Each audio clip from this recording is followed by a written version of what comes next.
حضور کے صحابہ سے زیادہ نمازیں کس نے پڑھی ہیں؟ روزے کے صحیح حدیث ہے.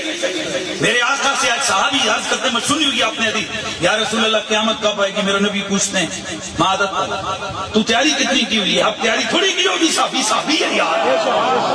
اور یہ دماغ سے نکال دو، یہ جو خناسی اور خباثت بعض لوگوں کے ذہنوں میں ہوتی ہے، ادھر یا سنی کہنا چھوڑ دو یا پھر صحابہ کے حوالے سے ذہن کلیئر کرو، کیونکہ وہ لعنتی ہوتے ہیں جو صحابہ کا گستاخ ہو، وہ سنی نہیں ہو سکتا ہے.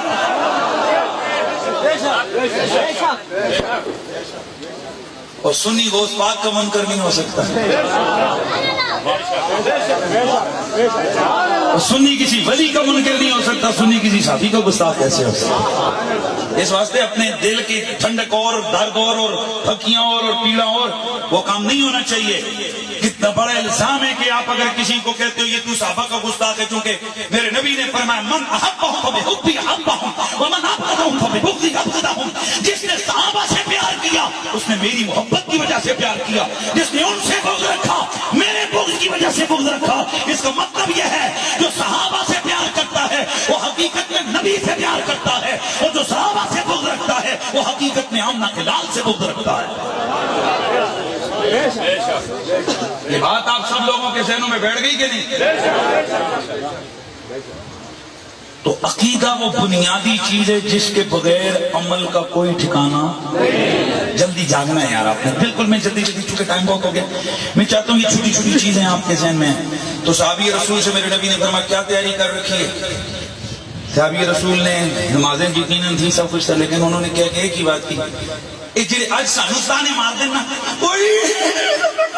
رسول ہے تسی سینت تان کے جایا کرو. خدا دی قسم اے گلاں اساں حضور نے 11 کو سکھیاں ہوئی ہیں، کیونکہ صحابہ نے نہ اپنے ساتھ حاجی لکھایا نہ نمازی لکھایا. میں چیلنج کر کے کہتا ہوں اللہ کی کسی نبی کے کسی صحابی نے اپنے لیے یہ نہیں کہا میں حاجی صاحب ہوں میں نمازی، پر یہ ضرور کہا ہے مجھے فخر ہے میں حضور کا عاشق ہوں.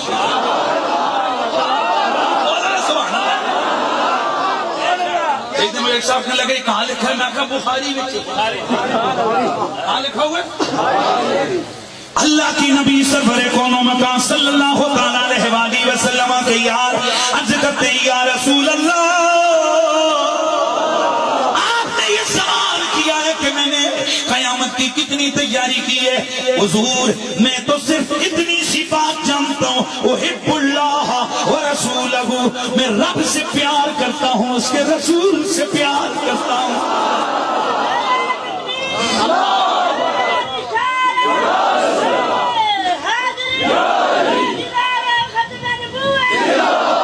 مسند احمد بن حنبل طبرانی اور طبرانی کبیر کے اندر یہ روایت موجود ہے، بہقی کے اندر، سنن کبریٰ کے اندر، شیخ الایمان کے اندر، مصنف کے اندر عبد الرزاق بھی اور ابن شیبہ کے اندر بھی، اور یہ روایت دیگر سیاستہ کی کتابوں میں بھی موجود ہے. ایک شخص کی بد عملی کی وجہ سے بد عملی کی وجہ سے اسے حدیں لگیں. میں سینسر کر رہا ہوں لفظ کو. حد کیڑے گلتے لگنی تمہیں پتہ ہے؟ حدود شراب پہ لگتی ہے وغیرہ وغیرہ، چوری پہ لگتی ہے اور باقی حد لگی صاحبی. سوری اس شخص کو میں ہیں تو وہی، لیکن ساتھ نہیں لینا چاہتے ہیں. حد لگی حد. تو کچھ صحابہ کرام نے اس کو دیکھ کے کہا اس پہ لعنت تو اللہ کے نبی اس کو روزانہ منع کرتے ہیں اور روزانہ اس کو ڈنڈے پڑتے ہیں اور یہ پھر یہی الٹے کام کرتے ہیں. اب ذرا غور کرو، یہ لعنت کرنے والا عمر فاروق ہے اور کس کے سامنے کی؟ رسول اللہ کی بارگاہ میں. بھائی اس پہ حد لگی ہوئی ہے، جرم تو ہے نا کہ بھائی روزانہ اس سے ایک کام ہو جاتا ہے، اس میں پھر حد لگتی ہے. پھر تپ گئے صحابی، انہوں نے حضرت عمر اللہ کی اس سے لعنت ہے، روزانہ پٹھے کم کر رہے. اللہ کی نبی نے فرمایا لا تلعنہ. ایک روایت میں لا تلعنہ، میرے نبی نے فرمایا او میرے یارو بے شک یہ گناہگار ہے، بے شک اس پہ حدیں لگتی ہیں، لیکن اس پہ لعنت نہ کرو. فإنہ یحب اللہ ورسولہ. اس کی ایک کمال اور کوالٹی یہ ہے کہ رب کا بھی پیارا ہے، رسول کا بھی پیارا ہے. رب رسول سے پیار کرنے والا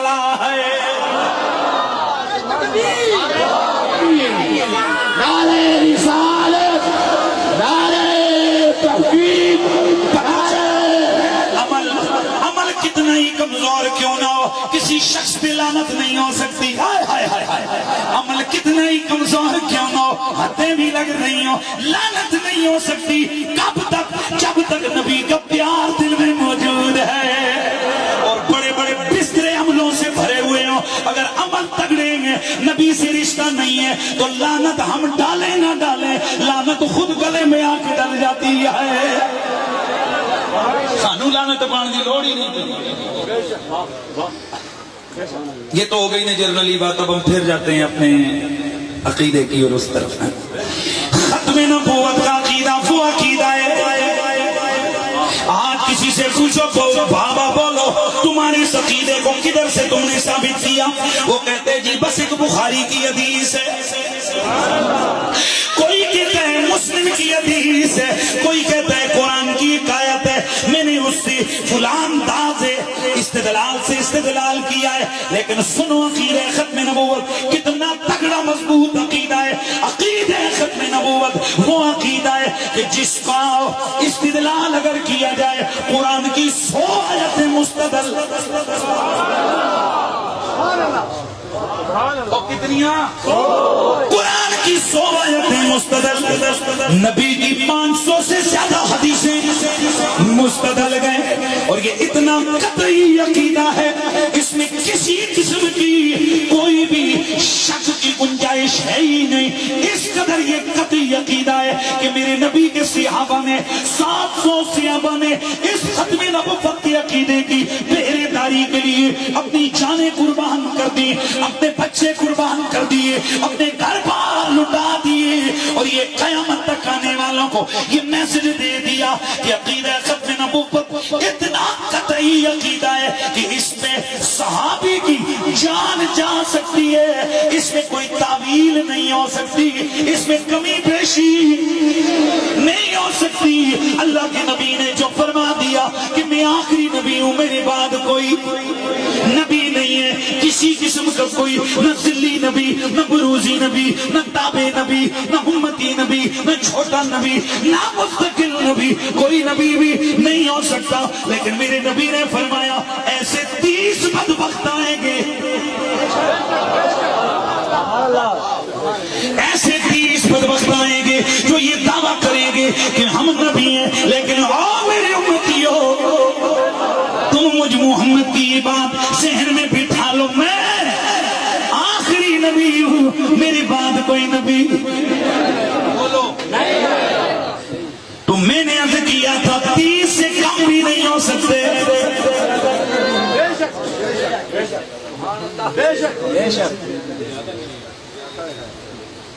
اور اگلا جملہ سن،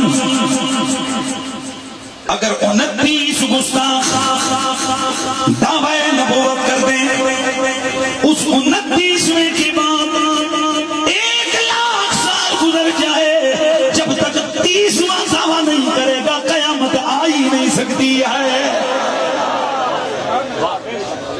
کیونکہ میرے نبی نے کہہ دیا کتنے کریں گے.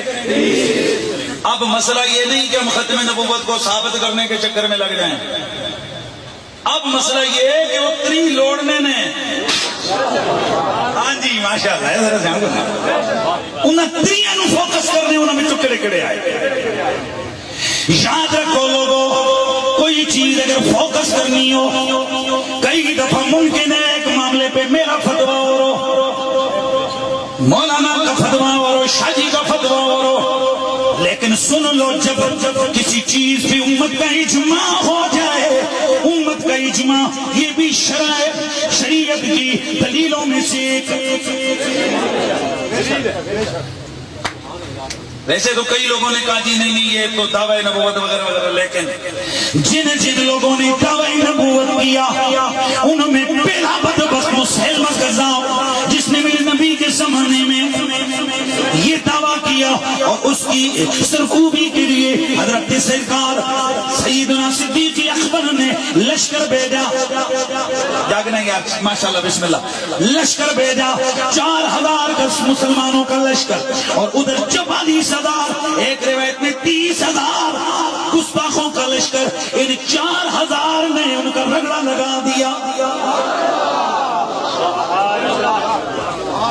اتھو پتہ لگیا جڑے منکر ہوندے نے تعداد انہاں دی وڈی کیوں نہ ہوئے، اجتماع زیادہ ہی کیوں نہ ہوئے، پر نبی دا ایک عاشق ہزاراں تے بھاری ہوندا ہے۔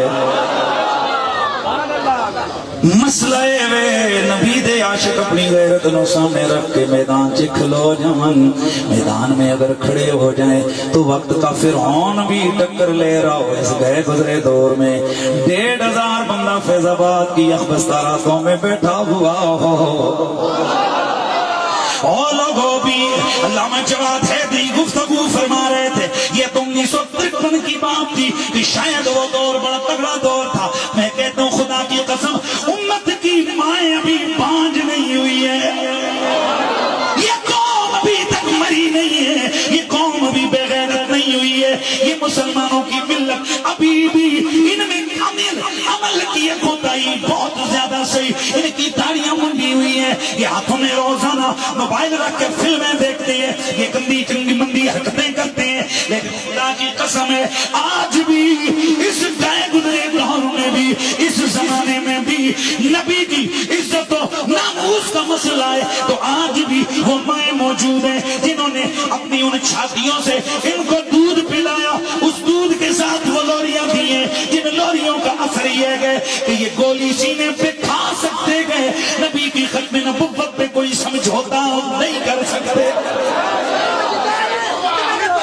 تاجدار ختم نبوت، تاجدار ختم نبوت۔ پچھلے سال 27 نومبر فیض آباد کے اندر نبی کی ختم نبوت کے مجاہد، اور ادھر سے ایک بات اور ذہن میں رکھو لوگو، ختم نبوت پہ چندے کھانا اور ہے، ختم نبوت پہ پیرا دینا اور ہے۔ مجھ سے ایک صحافی نے سوال کیا جناب پچھلی پون صدی چندے تو کسی اور مخلوق نے کھائے پر میدان میں کوئی اور نظر آئے، آخر انہوں نے چندے کھائے تھے وہی میدان میں آتے۔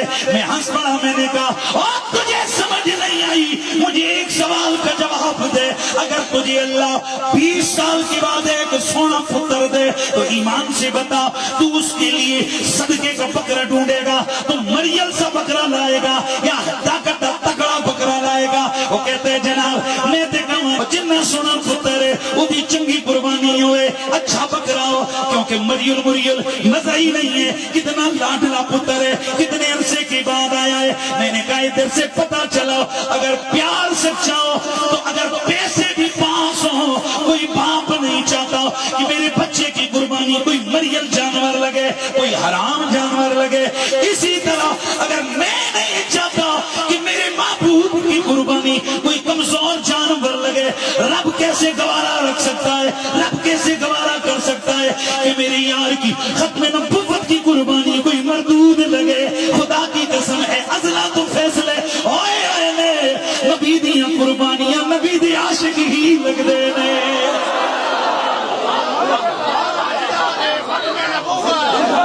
تاجدار ختم نبوت، تاجدار ختم نبوت۔ فیض آباد کے اندر نبی کے عاشق کھڑے ہیں، حاکم وقت نے فرعون وقت نے ان کے خلاف آپریشن کا اعلان کیا، آپریشن ہو گیا، توجہ سے سننا، اسٹیٹ فائرنگ ہو رہی ہے کوئی میں پڑھی دیاں گلاں نہیں کر رہا، خدا دی قسم سے کھلوتا ہے کوئی شک نہیں۔ اسٹیٹ فائرنگ جب شروع ہوئی میں نے لڑکوں کو روکا، میں نے کہا آگے نہ جاؤ، گولیاں چل رہی ہیں، گولی کی آنکھیں نہیں ہوتی، وہ ایک ہی رخ میں سیدھی حرکت کرتی ہے، مارے جاؤ گے۔ یہ جو 3 لڑکے شہید ہوئے ان میں سے ایک لڑکا جو پنڈی کے اندر 22 نمبر میں رہنے والا، اس کو میں نے روکا، مجھے ملا، میں نے کہا مت جا کے فائرنگ ہے۔ اچانک فائرنگ شروع تھی بہت سپیڈ کے ساتھ، میں نے کہا کہ نہ جاؤ ایسا نہ گولی لگ جائے، میرے ہاتھ چھڑک کے کہنے لگا قریشی صاحب میں تو ادھر سے اٹھ کے آیا ہی اس لیے ہوں، آپ مولویوں کی بھی عجیب باتیں پہلے تمنا کرتے تھے ہائے کاش موقع ملے، اب موقع آیا ہے روک کیوں رہے ہو؟ میرے دائیں پہ دونوں لڑکوں کو فائرنگ، ہمارے نصیب میں نہیں تھا، میں بچ گیا، لیکن میرے دائیں ایک گرے اور ایک بائیں، جو زخمی ہوئے وہ تو الگ ہے۔ بڑا عجیب و غریب قیامت صغریٰ کا منظر تھا، پر میں آج خدا کی قسم وہ جو دن ہے اس کے بعد میں کم از کم بہت سخت دل ہو گیا اور بڑا کھلا ہے، جس کو کہتے ہیں نا بے فکرہ، کیا ہو گیا؟ اے جس لئے ماں پہ وہ اپنے پتروں نو دیکھتے ہیں نا انہیں یہ رون پیران تک کھا لگے،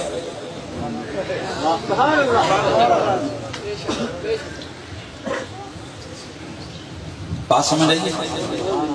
اعتماد ہوتا ہے۔ میں خدا کی قسم بے فکر ہوں، میں نے اپنی آنکھوں سے منظر دیکھا، وہ موت کو چھوڑیں جی، میں نے وہاں بہت کچھ دیکھا ہے، جس چیز کو میں نے دیکھا آپ اس کو سنیں۔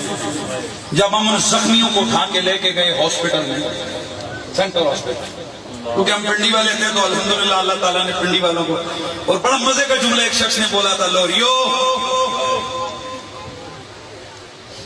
پیر مہر علی شاہ صاحب کی قیادت کے جدوں اسلام آباد کے لاہور گئے سن تو نے میزبانی کی تھی، تم نے میزبانی کی تھی، آج تم ختم نبوت کے لیے اسلام آباد آئے ہو، آج مہر علی کے مرید تمہاری میزبانی کر، بڑا مزہ آیا۔ تو ہم ان زخمیوں کو چکے باہر کے وہ کراچی کے کوئی لوگ ان بیچاروں کو تو نہیں پتا ہاسپٹل کے در کے، ہم اٹھا کے لڑکوں کی ڈیوٹی لے یار ان کو لے کے جو میں رات کو بہت سارے کام تھے، آپ کو معلوم ہے اس طرح کے حالات کتنے وہ خطرناک ہوتے ہیں۔ میں گیا جس وقت ہاسپٹل کے اندر ان کو دیکھنے کے لیے، ایک لڑکے کو میں نے دیکھا اس کا پاؤں کٹا ہوا ایسے لٹک رہا تھا، ادھر سے اس کی میرے کام میں یہ لگ کٹی ہوئی تھی، ایسے پاؤں لٹکا ہوا۔ ایک شخص کو میں نے دیکھا اس کی پاؤں کی ہڈی ٹوٹی، اس کی ٹانگ کی ہڈی یوں ٹکڑی ہوئی ہے۔ ایک لڑکے کو میں نے دیکھا گولی ادھر سے لگ کے اس کے پیٹ سے آر پار ہوئی ہے، اور ایک کو میں نے دیکھا اس کا سر دو ٹکڑے ہوا ہے، بعد میں وہ شہید بھی ہو گیا تھا لیکن اس کا سر کھلا ہوا ہے، کس کے اس کو باندھا ہوا ہے کپڑے کے ساتھ۔ خدا کی عزت کی قسم ہے اس وارڈ کے اندر 50 سے قریب زخمی موجود تھے۔ اے لوگوں سنو، کسی کے دیش کے رسول خدا کی قسم اٹھا کے کہتا ہوں زخمی درد سے کرا رہے تھے، لیکن ایک بھی ہائے مائے نہیں کر رہا تھا، ہائے اف نہیں کر رہا تھا۔ خدا کی قسم اس وقت وہ مر رہے تھے، ان کی زبانوں پہ ایک ہی جملہ جاری تھا، لبیک یا رسول اللہ، لبیک یا رسول اللہ، لبیک یا رسول اللہ، لبیک لبیک لبیک۔ جس وقت میں نے ان شہید شہادت کی منہ میں جاتے ہوئے ان نبی کے عاشقوں کو دیکھا، اور قسم کھا کے کہتا ہوں داڑیاں والے وچ 2-3 سن، باقی سارے کالجاں دے یونیورسٹیاں دے منڈے سن، مولوی ایک دو ہی سن، ٹوٹل ینگ لڑکے۔ کل جو کہ کسی نے اسکول سے وہی وردی پہنی ہوئی، پینٹ شرٹ پہنی ہوئی آیا ہوا ہے۔ اس واسطے جو منظر میں نے اپنی آنکھوں سے دیکھا وہ آپ کو بھی اور آپ کی وساطت سے تمام لوگوں کو کہتے ہیں فتویٰ باز کمپنی، اپنے فتووں کا تکیہ کسی کی داڑھی پگڑی پہ نہ رکھ، اپنے فتووں کو جانچنا ہے تو اس عاشق کے عقیدے کو سامنے رکھ۔ ایک بات کلیئر ہے، ہر ویسے میں تانوں خدا رسول دے تہاڈی ماں دا واسطہ دے کے اپنے کہنا تسی دل تو اس بات جڑا جھوٹا ہاتھ کھڑا کرے اللہ اس مارے، اللہ اس کا ہاتھ توڑے، سچا ہاتھ کھڑا کرے۔ ہر بندہ سوچو چند سیکنڈ، یار میرے سامنے حضور دی نموز کا مسئلہ ہوئے، گستاخ ہوئے تو میں کیا کر سکتا؟ ایک منٹ سوچ لو نا، ایڈا جلدی جذبات نہیں خطیب تے اس فقیران تے ویسے بھی یہ اللہ دا کرم ہے، ساڑھے نام تے ممتاز قادری جڑے ہوئے توجہ ہے نا، اے تھوڑا سا ذرا سوچ لو، کیونکہ ممتاز قادری صاحب کہتے ہیں میں 3 راتاں سوچے،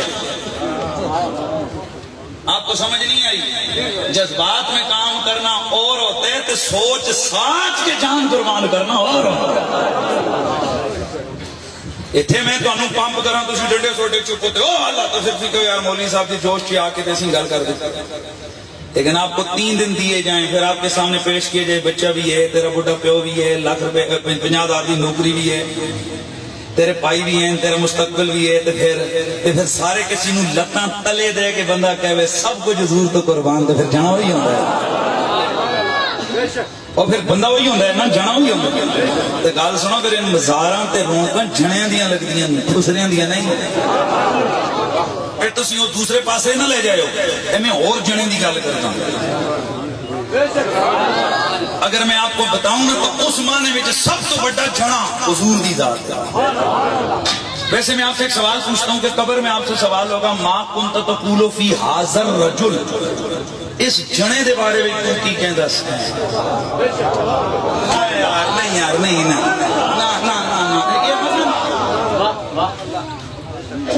قبر میں آپ سے سوال کیا ہوگا، اس جنے دے بارے میں کیوں کہ دس جنا. اور یار اسی تو اپنی زبان آ سکتی نا، یہ گل سمجھانی سندھ والے بڑی مشکل ہے. جنا اسی جا وہ جنا ہے، وہ جنا ہے. سارے چو بڑا جنا حضور دی ذات ہے. میں جنے دی گل تمہیں دسا نا تو تمہیں مزہ آئے گا. ایک دفعہ بابا جی سوات والے جو بابا جی ہیں، بابا جی سوات والے بابا جی یہاں بیٹھے ہوئے تھے تو کچھ بات ہوئی تو آپ نے فرمایا، مرد وہ ہوتا ہے جو پہاڑ کو کہے اپنی جگہ سے ٹل جائے تو پہاڑ ٹل. اتنا کہنا تھا کہ سامنے پہاڑ سرکنے لگا. آج بھی جو سوات جانے والے لوگ ان کو پتہ ہے وہ پہاڑ اسی طرح موجود ہے. آپ نے اس پہ شبر میں اونج کے اسی کیوں کدھر ٹور پہ ہیں.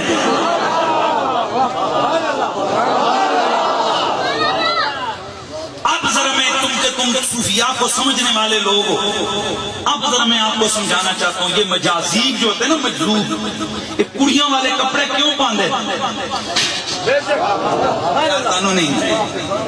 تم نے ایسے علماء یہ صاحب تصوف صوفیاء کو سمجھنے والے لوگ ہیں، ان کے لیے جملہ ہے. یہ جو مجذوب ہوتے ہیں اکثر آپ نے دیکھا اور سنا اور پڑھا ہوگا کہ کڑیاں والے کپڑے تھے، بنگا تھے، چوڑیاں باندھے سن، کیونکہ ان کی نظر میں یہ تھا جڑے کوئی اور ہوتے ہیں. یار بولو خدا کے بندوں کا سمجھ ایک یہ گل کر تسی چپ خوش کے بیٹھے ہو جی ہمیں خوش سے آندھی میں پھر تقریر کر رہے تسی تے جناب نیاریاں والے بابے مننے والے ہو، تسی گولڑے والے بابے نو منن والے ہو، تسی گھوڑے والے بابے نو منن والے ہو.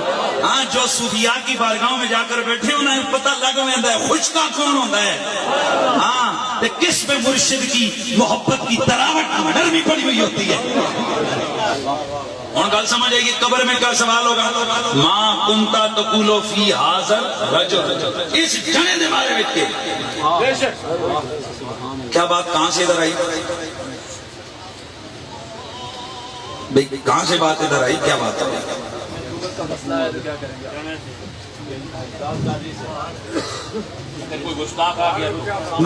میں کوئی جملہ بتا میں عرض کر رہا تھا کہ جس وقت میں ممتاز قادری کی طرف جا رہا تھا، جنا ہوتا ہے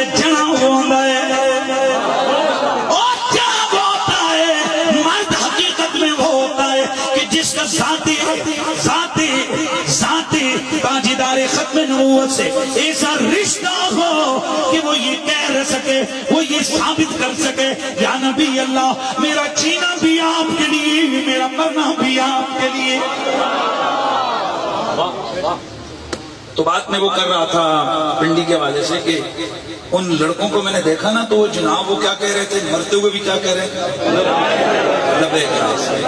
اے آج کی عقیدہ ختم نبوت کانفرنس میں آنے والوں، میرے نبی نے کتنے جھوٹوں کی خبر دی. امت کا اجماع ہے 29 میں سے ایک اسود ہمشی ہے، ان میں سے ایک مسلم کذاب ہے، اور بھی گزرے ہیں، لیکن امت کا اس بات پہ بھی عقیدہ نظریہ اتفاق ہے کہ 29 گندے دجالوں میں سے ایک دجال کچھ عرصہ قبل تقریباً 100 سال پہلے ہندوستان کے اندر قادیان کے شہر میں پیدا ہونے والا ایک سٹی بیگم کا پتر، نام اس کا غلام محمد ہے، بگی کانی آنکھ والا، جسے دنیا مرزا غلام احمد قادیانی کہتی ہے. اس کی تحریروں، اس کی تقریروں کی روشنی میں یہ قطعی اور یقینی مسئلہ ہے وہ 30 دجالوں میں سے ایک دجال ہے جس نے ختم نبوت کا دروازہ توڑ کے ڈھاکہ ڈالنے کی کوشش کی ہے. تو میرے نبی کے فرمان کے مطابق، امت کے عقیدے کے مطابق وہ 30 دجال لامتیوں گے وہ جھوٹے، تو ان لامتیوں میں سے ایک لامتی مرزا غلام احمد قادیانی ہے، جس کی ماننے والے آج ہر گاؤں گاؤں شہر شہر میں موجود ہے۔ ان کا نام کوئی قادیانی، احمدی، مرزائی، لوری پارٹی، یہ مختلف ناموں سے پہچانے جاتے ہیں۔ تو ہمارا ان کے بارے میں یہ قطعی و اٹل عقیدہ ہے، جس طرح مسلمہ کذاب کے ماننے والے چلت کافر اور لعنتی اور مردود تھے، اسی طرح مرزا قادیانی کے ماننے والے بھی چلت کافر اور لعنتی اور مردود ہیں۔ کافر کافر مرزائی کافر کافر کافر، تاجدار ختم نبوت، تاجدار ختم نبوت، تاجدار ختم نبوت۔ ایک بات ذہن میں رکھو، پہلے پاکستان میں یہ نعرہ لگتا تھا کافر کافر مرزائی کافر، تو چونکہ قانونی طور پہ اس کو سپورٹ ہے کیونکہ ہمارے آئین میں لکھا ہے۔ خدا کی قسم آپ کی آزاد کشمیر اسمبلی میں یہ قانون لیٹ پاس ہوا ہے پر زبردست پاس ہوا ہے۔ اور اگلی گل کریں تو تمہیں مزہ آئے گا۔ اے پیچھے تکو